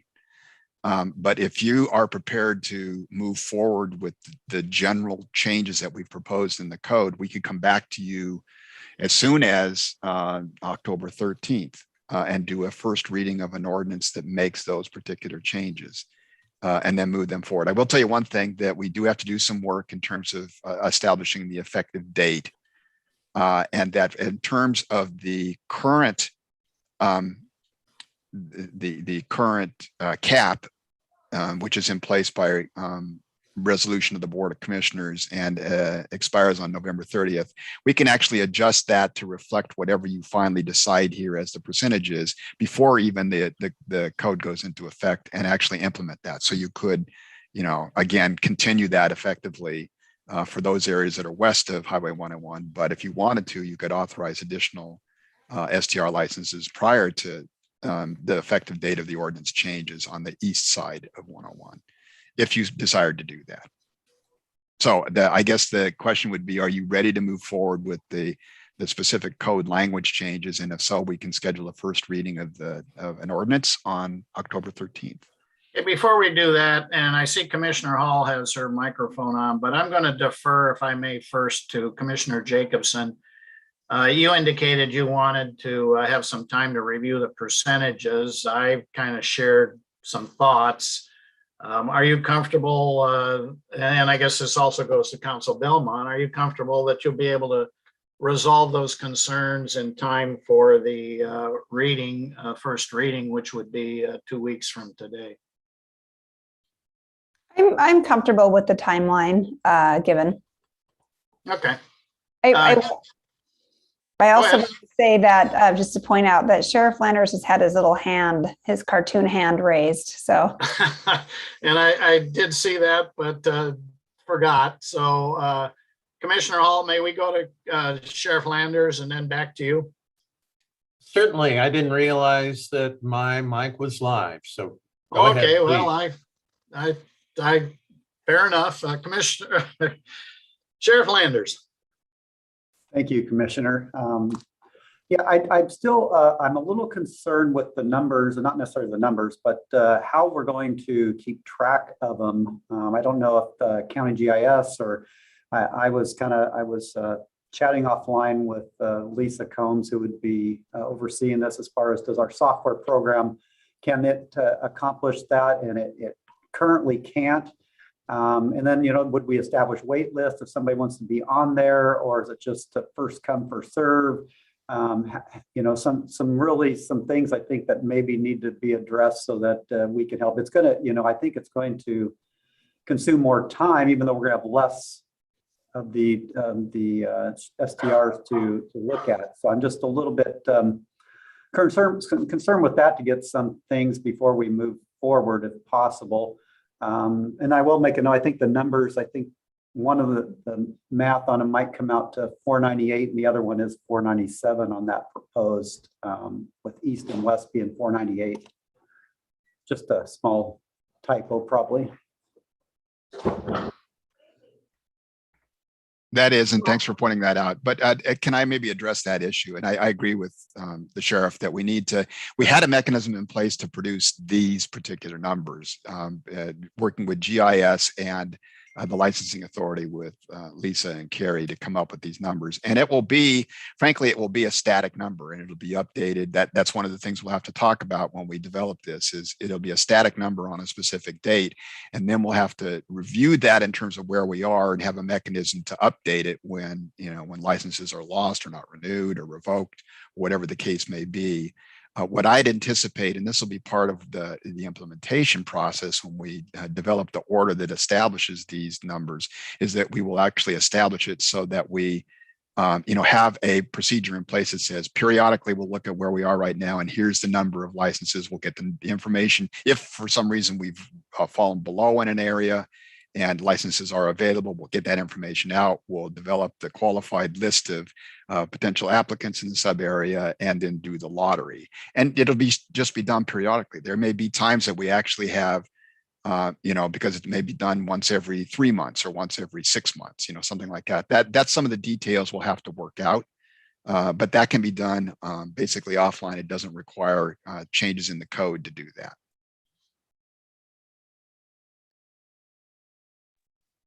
All right, good information. So if I may, I'll attempt to summarize. We'll come back with a first reading of the ordinance on October 13th. There'll be some tweaking. That's a legal term, isn't it, Counselor? Tweaking of the language under the capacity limits and potentially under the limits on the number of STRs. And then those changes will be incorporated into that first reading, or at that meeting, we can make those changes to be incorporated into the first reading. Yes, those will be incorporated into the first reading. The one thing I do want to just be clear with at this point is you've asked me to also address the grandfathered units. I'm not sure that I will have that done in a manner that's available, that we do that with these code changes. That may have to be a separate process that we deal with a separate code, but I don't want to hold up the major changes you're making here to deal with that issue. Okay, fair enough. Any other thoughts or comments, commissioners? Yeah, I do have kind of a comment and a question for Council Belmont. And I know that staff have to be careful with, getting involved in ballot measures and political stuff, but I think there's a lot of stuff happening in the community. And as we know, there is a ballot measure for STRs. And I just was hoping you could, in a factual way, a non-political way, kind of answer the question, because I know I'm going to get it an email right after this meeting, which is, I don't understand why you guys are doing this when there's already this other, ballot measure taking place. So can you just kind of, I guess, summarize why this is still needed, or, the difference between those two processes?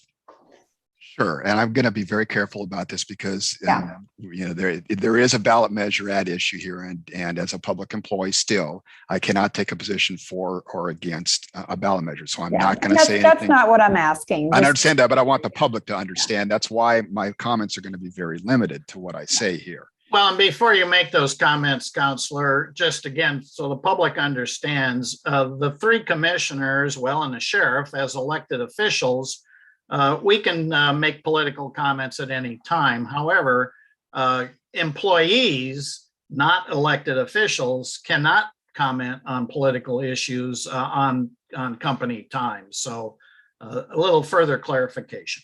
Right.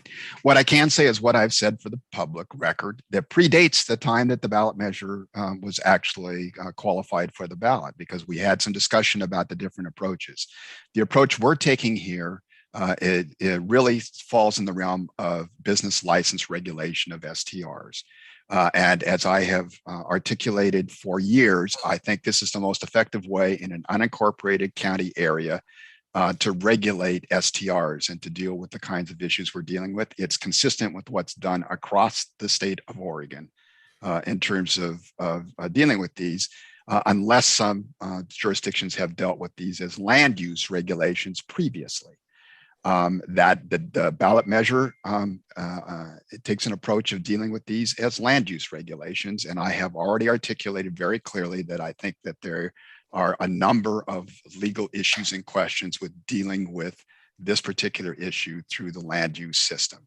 And I'm going to stop there because and if anybody wants to go back and look at my record of what I've said about this, they can do so, but I'm not going to say anymore. But that's the core difference there. The ballot measure deals with these as a land use system. This deals with them through business regulation code provisions. So Great. Thank you, Wayne. Appreciate that.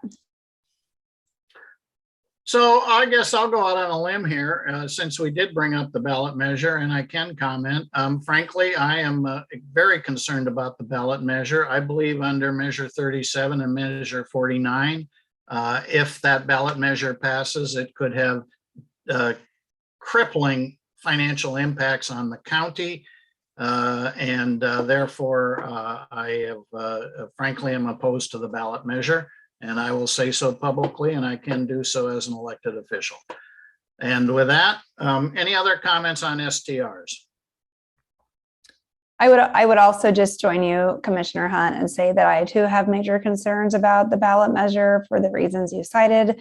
Measure 49 is a big one. The other thing I think that there's a continuing misconception about this morning. I live inside the city of Newport, and this morning when I was walking my dog, somebody in my neighborhood had a vote yes to the ballot measure in their yard.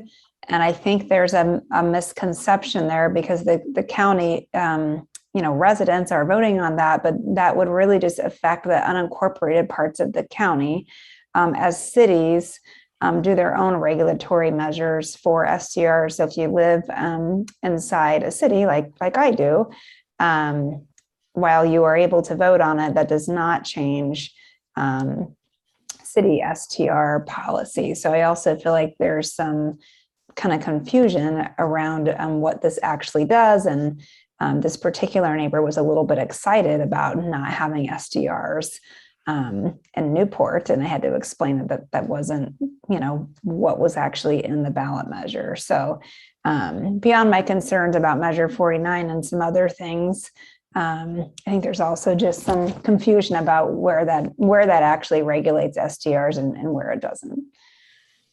Mr. Chair. Commissioner Hall.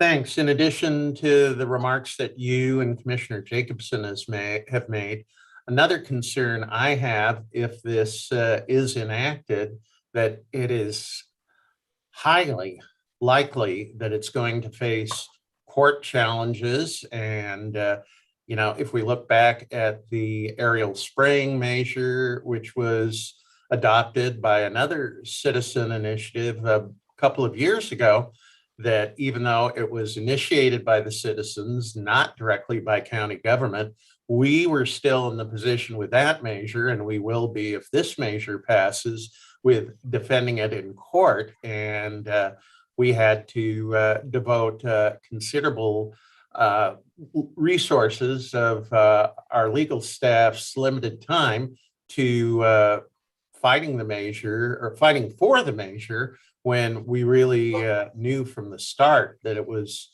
flawed and not constitutional. So I really hope, the people will make the choice they make, but I really hope they will take a good look at the more surgical approach I think that we're moving towards here, rather than, a more radical forced phase out of STRs in the rural residential zones. Thank you. All right, thank you. And again, for the public, as elected officials, we are allowed to make comments, political comments, and have taken this opportunity to do so. And with that, back to the report. Council Belmont, anything more from the commissioners relative to your report on short-term rental licensing? no, thank you, commissioners. I think we have direction. We'll come back to you on October 13th. All right. And with that, thank you. That concludes that portion of the agenda. We'll move on now to an Echo Mountain Fire update. Seems to be traditionally that's Commissioner Jacobson with support from Mr. Miller.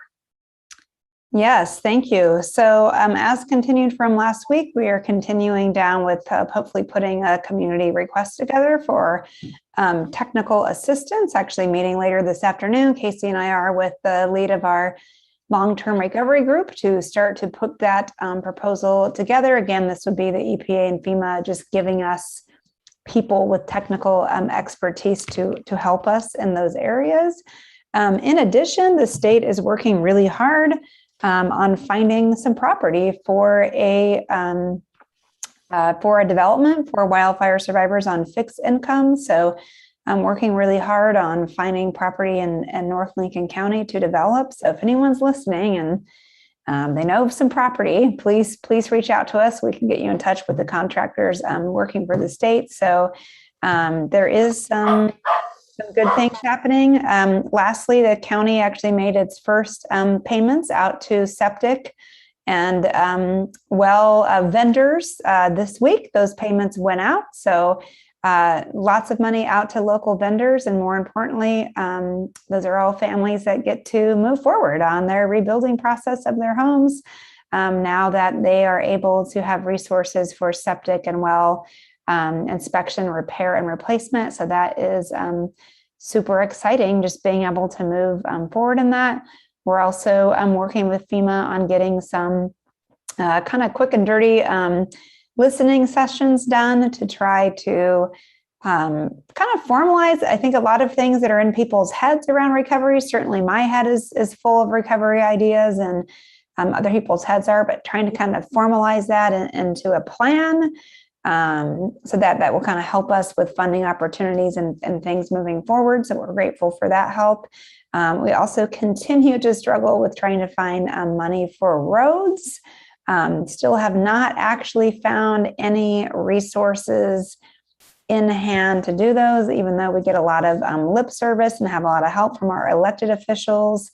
It looks like Senator Wyden is going to take another swing for us at some federal dollars, which we appreciate. But at this point, that's still like the one area I would say that there is no tangible resources even in sight at this point to fix those roads. So still working really hard with Director Kenyon on trying to find an actual plan. We've had several mirages of things, but ended up it was sand in the desert and nothing real. So Casey, anything from you? No, I think you encapsulated it great. And, I appreciate your continued advocacy for the restoration of North County. So thank you. Yes, as I've said, it's a long process, but we continue to make progress. Any other comments, Commissioner Hall, Commissioner Jacobson? Thank you for continuing to fight the good fight. All right, we'll move on to the COVID vaccination update, and that's presented as usual by Interim Public Health Director Florence Portal. Florence. Good morning, Commissioners. Florence Portal, Interim Public Health Director. I'm going to try to be pretty quick on this update. I know it's been a long meeting. We can go to the next slide. Okay, so the important things to know this week, I'm going to at least stick to that slide and the slide afterwards, and then you have some details with our current data on the following slides. So, we're seeing a steady decrease of hospitalization statewide. We went to almost 1,200 hospitalization daily, and we're now at about 800. It's still over 800 people in the hospital on a daily basis, but it's definitely on the decrease, which is really, really good. In terms of cases, we are also saying not as steep of a decrease as what we've been seeing for hospitalization, but it is slow and steady. I think as of this morning or yesterday, we were still at over 1,600 cases statewide. And you will see our numbers are still high for Lincoln County. We're very close to 600 cases in September, which is, of course, less than last month, but still really high. As you can see, we have currently 19 outbreaks open. Half of those are school and or daycare related outbreaks.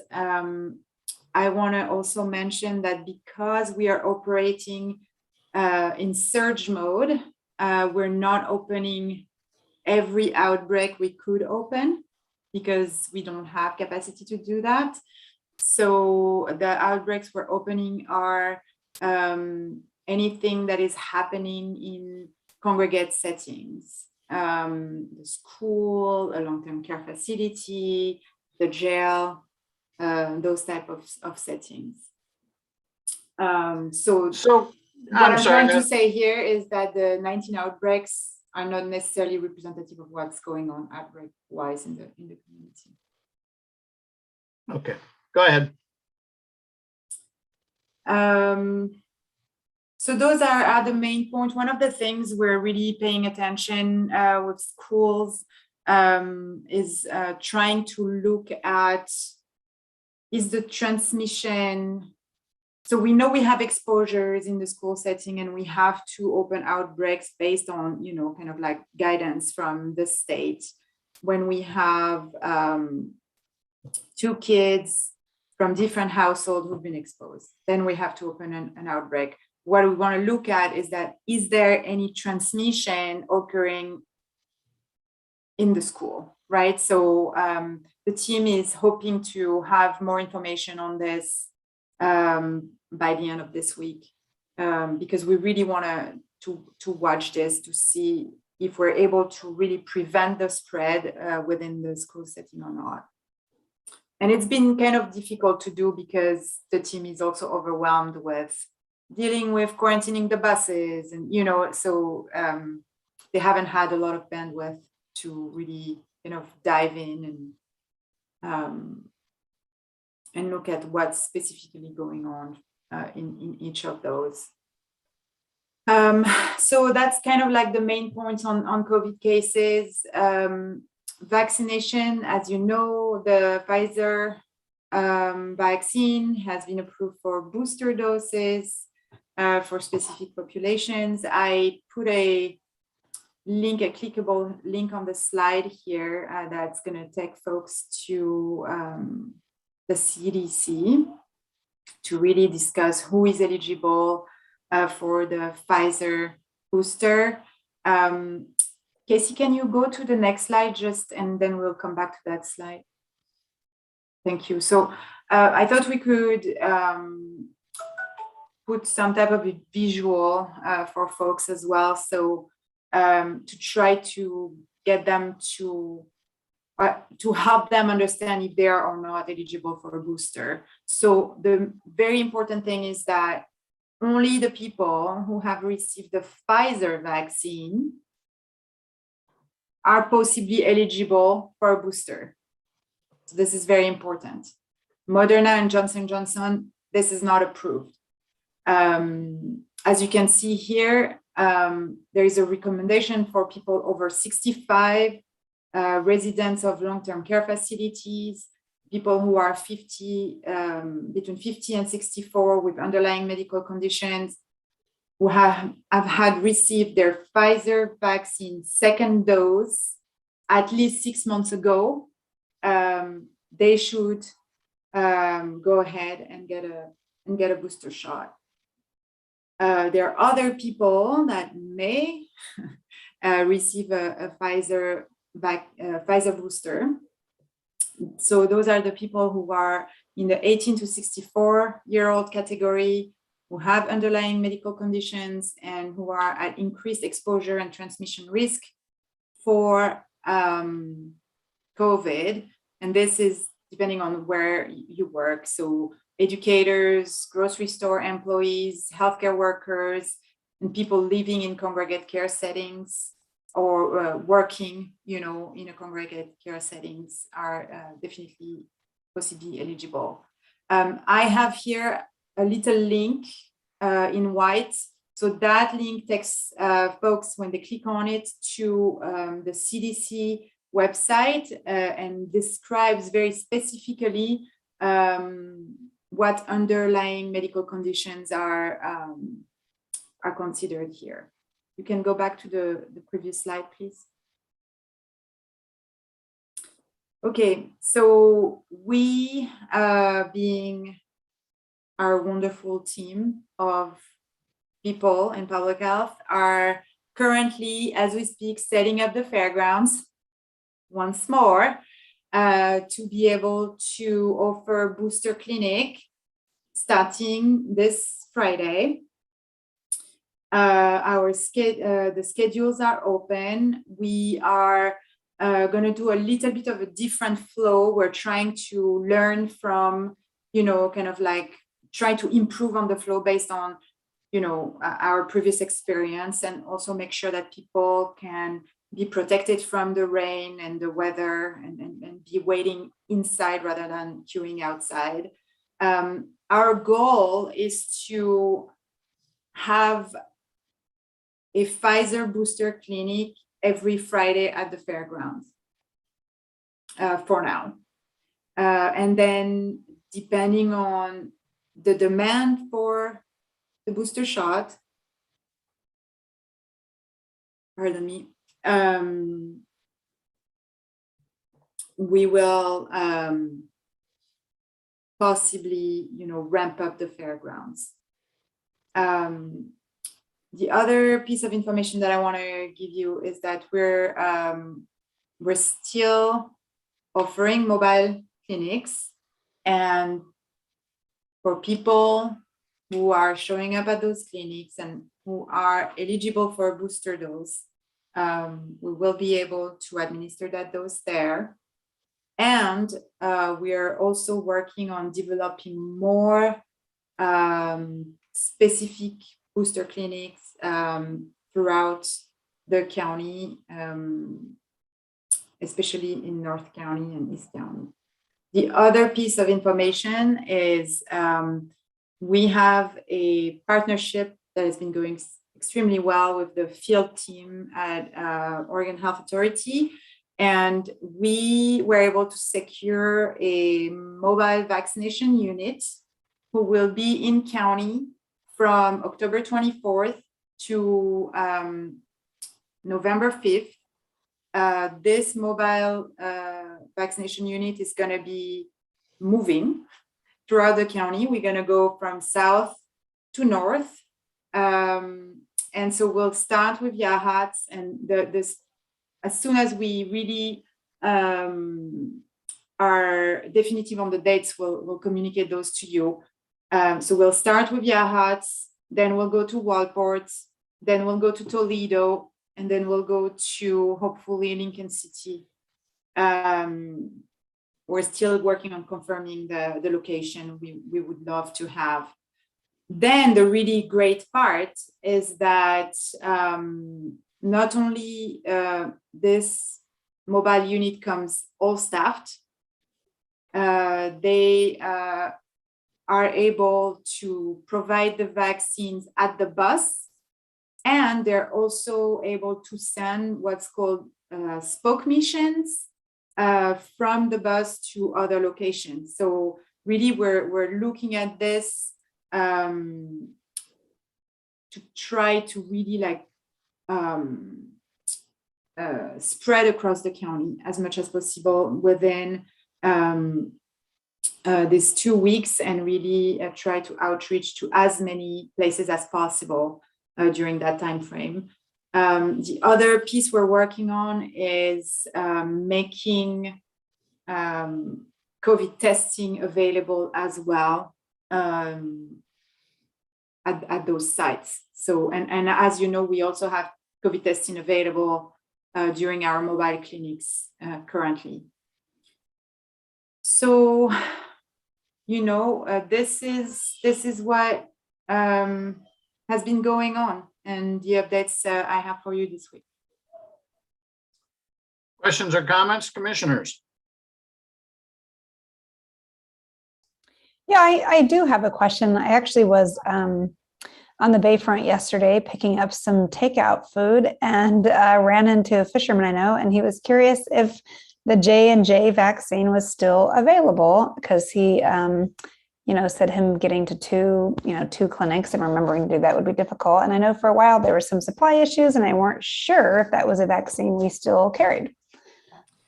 You were still carrying it. Our current inventory expires on Saturday. So if this person would like to join one of our clinics prior to that day, they could get a J&J shot. So let me tell you when would be. There is a clinic tonight. It's in Lincoln City. From 4 to 8 at the Cultural Center.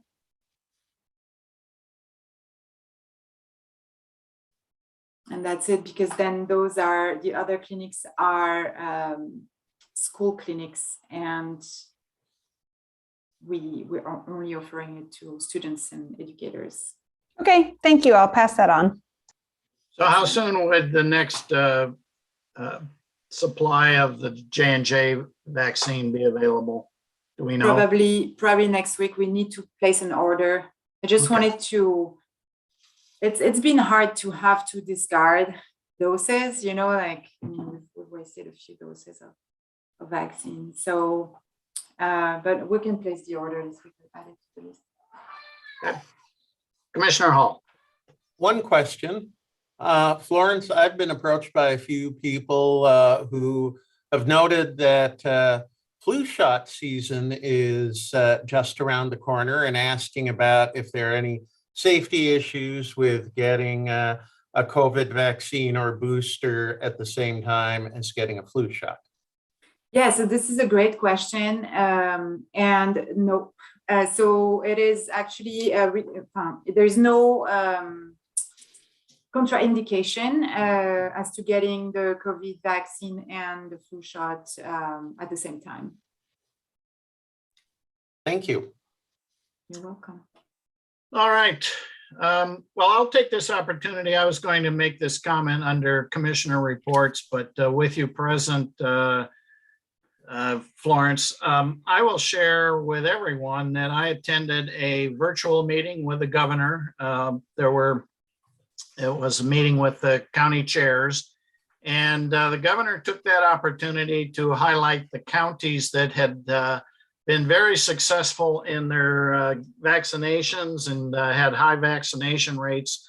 And Lincoln County was one of the counties recognized by the governor during that meeting for the outstanding job that we've done in vaccinating people. So a shout out to Lincoln County, a shout out to public health, a shout out to the staff that have worked hard to get us to the level that we're at. And if I heard correctly, we are over 80%.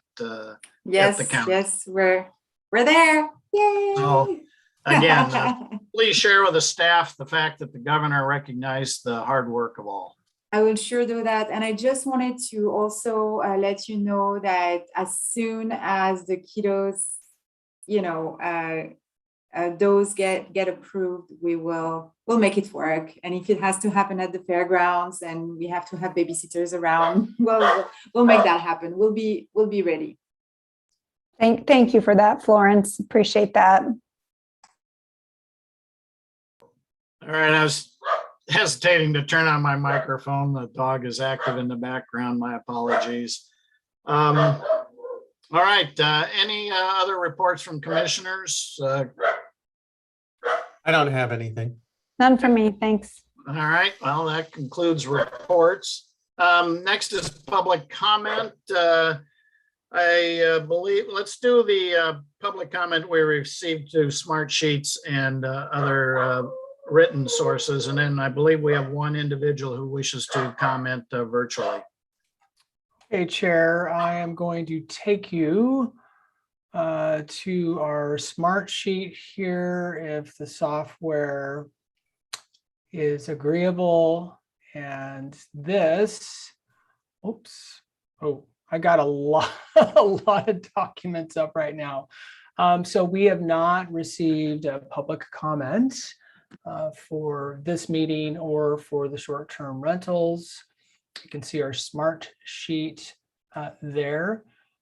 So other than that, Chair, we just have, I believe, one person on our Zoom platform who wants to talk to us. So just stand by as I double check that. It looks like we have Jamie Michelle. Jamie, I'm taking off that mute function, so any time would be good.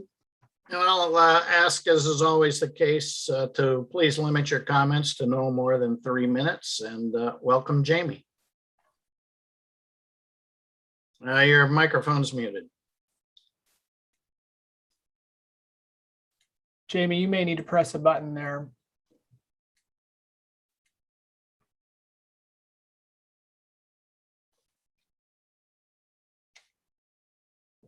Jamie, are you with us? Has she been made a panelist? I think, does she have to be made a panelist? No, she doesn't. Okay. We can certainly try that, though, to maybe give her another icon or indicator. So Jamie, Yeah. you'll look for a little notification there through Zoom as well. And it's, you know, it's possible she just might not be listening at this particular time.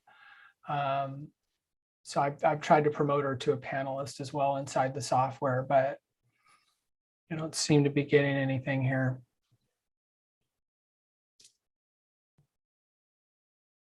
Jamie? Oh, hearing something. I think that's just my echo. All right. Well, Yeah. I believe we tried, and if it's technological problems on our end, I'm certainly not aware of them. So I don't think so either. if you would like, Jamie, you're certainly welcome to send an email. And I did just send her a little chat note to see if Thank you. she responds that way. But I haven't seen anything. Yeah, Okay. you're just quicker on your typing than I was, Commissioner. Oh, from Jamie Michelle. Oh, to she all- Good says, pass. I will Okay. pass for now. Thank you. Okay. Okay. All right. Thank you. That would conclude public comment. Thank you. And if there's no additional business to come before the board, our next meeting will be on Wednesday, October 6th. It will be held at 10 a.m. It will be a virtual meeting. And until then, we are adjourned. Thank you all.